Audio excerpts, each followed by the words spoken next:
BRS కు మరో shock తగలనుంది.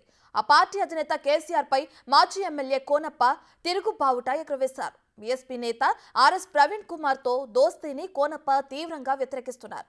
ఒంటెద్దు పోకడలకు పోతున్నారని ఆరోపిస్తున్నారు. అసెంబ్లీ ఎన్నికల్లో సిర్పూర్ నియోజకవర్గం నుంచి కోనప్ప బరిలో నిలవగా ఆయనపై పోటీ ఆర్ఎస్ ప్రవీణ్ కుమార్ పోటీ చేశారు. అలాంటి ప్రవీణ్ కుమార్ తో పొత్తు ఎలా పెట్టుకుంటారని ఆయన ప్రశ్నిస్తున్నారు. అయితే మధ్యాహ్నం తన అనుచరులతో హైదరాబాద్ లో సమావేశం అవనున్నారు. సాయంత్రం కాంగ్రెస్ లో చేరతారని తెలుస్తోంది.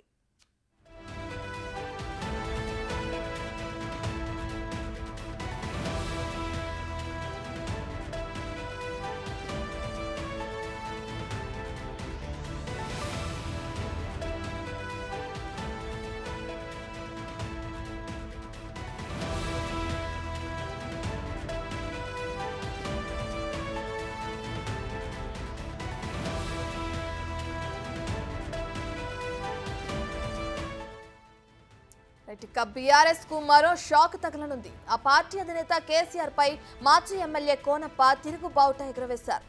బీఎస్పీ నేత ఆర్ఎస్ ప్రవీణ్ కుమార్ తో దోస్తీని కోనప్ప తీవ్రంగా వ్యతిరేకిస్తున్నారు. ఒంటెద్దు పోకడలకు పోతున్నారని ఆరోపిస్తున్నారు. అసెంబ్లీ ఎన్నికల్లో సిర్పూర్ నియోజకవర్గం నుంచి కోనప్ప బరిలో నిలవగా ఆయనపై ఆర్ఎస్ ప్రవీణ్ కుమార్ పోటీ చేశారు. అలాంటి ప్రవీణ్ కుమార్ తో పొత్తు ఎలా పెట్టుకుంటారని ఆయన ప్రశ్నిస్తున్నారు. మధ్యాహ్నం తన అనుచరులతో హైదరాబాద్ లో సమావేశం అవనున్నారు. ఇక సాయంత్రం కాంగ్రెస్ లో చేరతారని తెలుస్తుంది.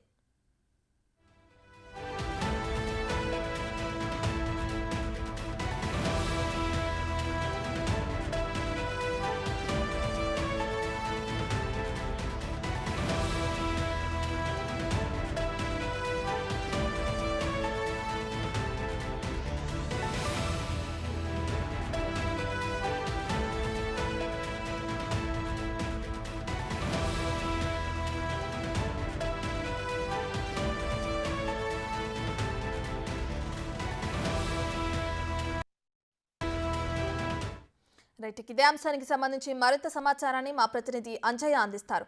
సో అంజయ్య, చూసుకుంటే బీఆర్ఎస్ పార్టీ పైన తిరుగుబావుట ఎగురవేస్తున్నారు కోనప్ప. దీనికి సంబంధించిన డీటెయిల్స్ ఏంటి?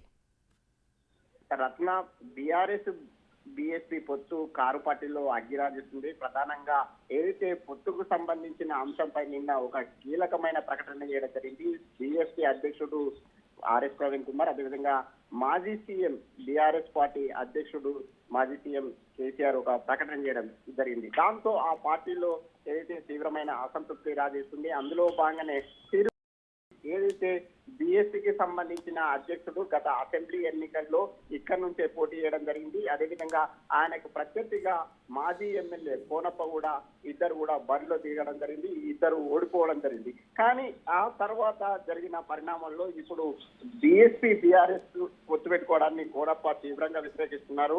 ఆయనపై పోటీ చేసిన వ్యక్తితో ఏ విధంగా పొత్తు పెడతారన్న అంశాన్ని కూడా ఆయన ప్రశ్నిస్తున్నారు. అందులో భాగంగానే అసంతృప్తితో రగిలిపోతున్నారు.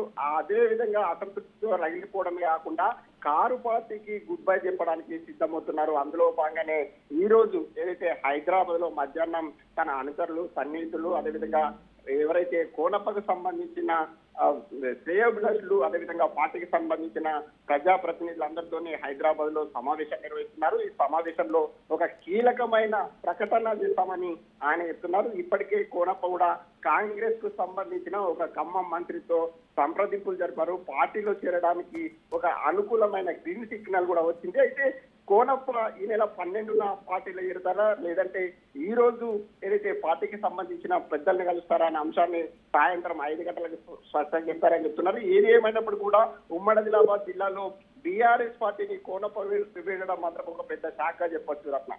Right, thank you Anjaiah.